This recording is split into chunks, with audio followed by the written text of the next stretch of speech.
Hello students, welcome back to my channel Shipra classes. I hope आपने मेरी previous video checkout कर ली होगी। 23 questions हम कवर कर चुके थे। मैंने आपसे कहा था मैं नेक्स्ट 7 क्वेश्चंस आपको अपनी नेक्स्ट वीडियो में प्रोवाइड करूंगी। तो अब जो हम करने वाले हैं वो क्वेश्चन नंबर 24 से स्टार्ट करने वाले हैं। 23 तक हम कर चुके हैं। तो let's start our 24th question. In a circular park of diameter 80 metre, एक सर्कुलर पार्क है। चलिए फिगर ड्रॉ करते हैं। एक सर्कुलर पार्क है जिसका डायमीटर 80 मीटर है। तो डायमीटर तो इसे ही कहते हैं जो सेंटर से पास होके जाता है। या तो ऐसे बनेगा या फिर ये इस तरीके से बनेगा। ये हमारा डायमीटर हो गया, जो कि ये कंप्लीट भी 80 है और ये कंप्लीट भी 80 है। ठीक है। They are in a square shaped, जो कि स्क्वायर की शेप में है। तो जब हम इनको ज्वाइन कर देंगे तो हमें एक स्क्वायर मिल जाएगा। ठीक है, ये मिल गया हमें square. Playground of maximum area, the area of the playground. तो ये प्लेग्राउंड का एरिया बन गया। अब आपको पूछा जा रहा है कि इसका एरिया बताना है, जो हमने यहाँ पर स्क्वायर बनाया है। तो जब ऐसी कंडीशन आ जाती है स्क्वायर के अंदर, आपको ये एक तरह से इसके क्या है, जिसे हम बोलते हैं विकर्ण, डायगोनल बोलते हैं। तो ये एक स्क्वायर के, सपोज ये स्क्वायर है तो ये जो होते हैं ये डायगोनल्स होते हैं। और अगर आपसे पूछा जा रहा है, आपको डायगोनल्स की वैल्यू दे रखी है, इसकी वैल्यू गिवन है और इसकी वैल्यू गिवन है, लेकिन साइड्स की वैल्यू गिवन नहीं है, और आपसे कहा जा रहा है कि आप स्क्वायर एरिया निकालिए स्क्वायर का। तो कैसे फाइंड आउट करते हैं, उसके लिए फॉर्मूला होता है, एरिया ऑफ द प्लेग्राउंड पूछा है तो आप लिखेंगे area of the playground equals to 1/2। कितने डायगोनल्स हैं? 2 डायगोनल्स है। तो फॉर्मूला क्या लगाएंगे हम, डायगोनल्स इक्वल है 1/2 डी स्क्वायर। मीन्स डी की वैल्यू कितनी है यहाँ पर 80। डायगोनल्स बन गए ना। अब इनकी जो डायमीटर थी, एक सर्कुलर का जो डायमीटर था वो अब स्क्वायर के डायगोनल्स बन गए हैं। तो यहाँ पर हम लिख देंगे 80 का होल स्क्वायर। 1/2 into 80 into 80। 8 4 जा 32, 100 मीटर स्क्वायर। एरिया निकाला है तो वो स्क्वायर में आएगा। तो आपका आंसर हो जाएगा बी। आई होप क्लियर हुआ होगा। बिल्कुल सिंपल था, फिगर ड्रॉ करके हमें क्लियर हो गया। अगर क्वेश्चन कभी आपसे ऐसा पूछा जाए कि आपके स्क्वायर का डायगोनल आपको गिवन है और आपसे उस स्क्वायर का एरिया पूछा जा रहा है, तो आप ये डायरेक्ट फॉर्मूला यूज करके उसका एरिया फाइंड आउट कर सकते हैं, ये जाने बिना कि स्क्वायर की साइड कितनी है। डायगोनल के थ्रू आप फाइंड आउट कर सकते हैं स्क्वायर का एरिया। ठीक है, नेक्स्ट क्वेश्चन, क्वेश्चन नंबर 25 है एंड ये क्वेश्चन नंबर 26 है। ठीक है, पेडागोजी से भी क्वेश्चंस आते हैं।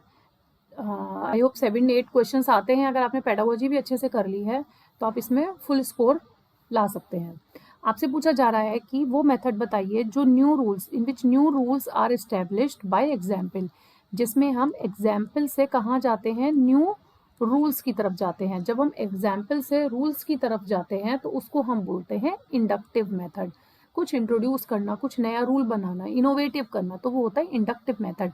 अगर आपसे अभी पूछा जाता कि रूल्स से हम एग्जाम्पल पे जा रहे हैं, तब आपका फाइनल आंसर होता है डिडक्टिव।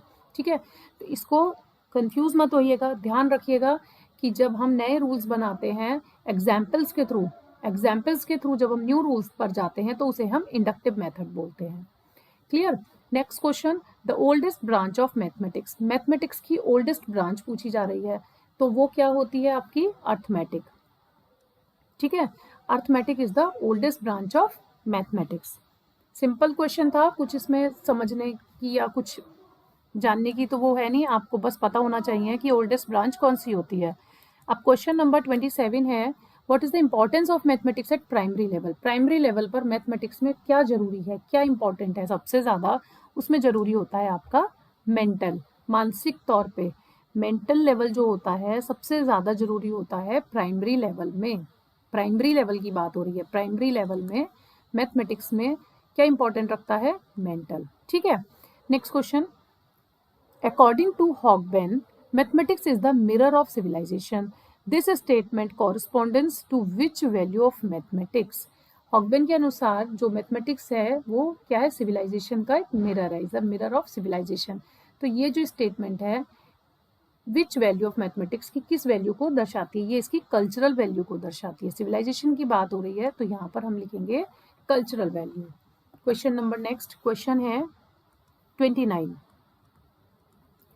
एक्स रेशियो वाई की वैल्यू दी है 1/2 और आपसे पूछा जा रहा है कि 8x + 9y divided by 8x + 2y की वैल्यू क्या होगी। इट मीन्स यहाँ x की वैल्यू तो 1 है और y की वैल्यू 2 है, तो पुट कर दीजिए, सिंपल, और कुछ नहीं करना। 8 × 1, x के प्लेस पे 1 पुट कर दीजिए और y के प्लेस पे 2 पुट कर दीजिए।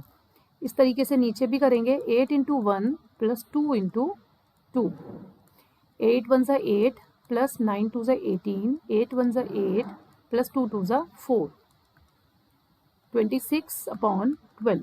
2 से डिवाइड कर दीजिए तो आपको आंसर क्या मिला, 13:6, which is option C. Clear, simple था। एक्स और वाई की वैल्यू को हमें अपनी नेक्स्ट फ्रैक्शन में न्यूमरेटर डिनोमिनेटर में एक्स और वाई की वैल्यू पुट करके सॉल्व आउट करना था। Question number 30। क्वेश्चन नंबर 30 है, if a metallic cone of radius, एक मेटेलिक कोन है जिसका रेडियस आपको गिवन है, कोन का रेडियस है ना 30 centimetre, radius of cone, and height given है 45। इसको मेल्ट कर दिया गया है और दोबारा से बनाया गया है स्फीयर की शेप में। जब ये कोन की शेप में था तब तो इसको आपकी वैल्यू 30 और 45 थी, बट जब ये स्फीयर बन गया मेल्ट होकर तब इसका रेडियस जो है वो 5 सेंटीमीटर हो गया। आपसे पूछा जा रहा है number of spheres. Number of spheres निकालने के लिए आपको क्या करना पड़ेगा, कोन डिवाइडेड बाय स्फीयर, 1/3 πr²h, कोन का हमने ऊपर लिख लिया और स्फीयर का हम नीचे लिख लेंगे, 4/3 πr³, क्योंकि हमसे नंबर ऑफ स्फीयर पूछे जा रहे हैं तो नंबर ऑफ स्फीयर हम निकालेंगे कोन डिवाइडेड बाय हाइट। 3 से 3 कैंसिल आउट हो गया, पाई से पाई कैंसिल आउट हो गया, बचा के आपके पास r²h/4r³।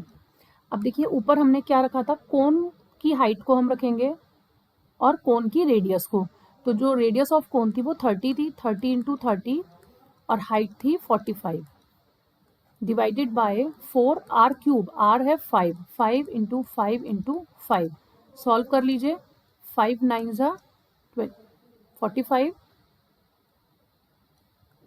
2 से डिवाइड कर दीजिए 15, 5 3 ज़ा 15, 15, ठीक है। नीचे अब आपको क्या मिला, 15 3 और 9, 15 3 ज़ा 45, 45 × 9 डिवाइडेड बाय 5, 5 से डिवाइड हो जाएगा तो आपको मिला 81, तो आंसर आ जाएगा आपका 81। नंबर ऑफ स्फीयर्स कितने हो गए, 81। क्लियर आपको क्वेश्चन, क्या करा हमने, कोन का और स्फीयर का दोनों का हमने फॉर्मूला रखकर दोनों को डिवाइड करा और नंबर ऑफ स्फीयर्स हमें मिल गए। तो आई होप आपको यहाँ तक क्लियर हो गया होगा। तो 81 बॉल्स आपका आंसर हो गया। कितने स्फीयर्स बना सकते हो आप, 81। आई होप आपको क्लियर हुआ है।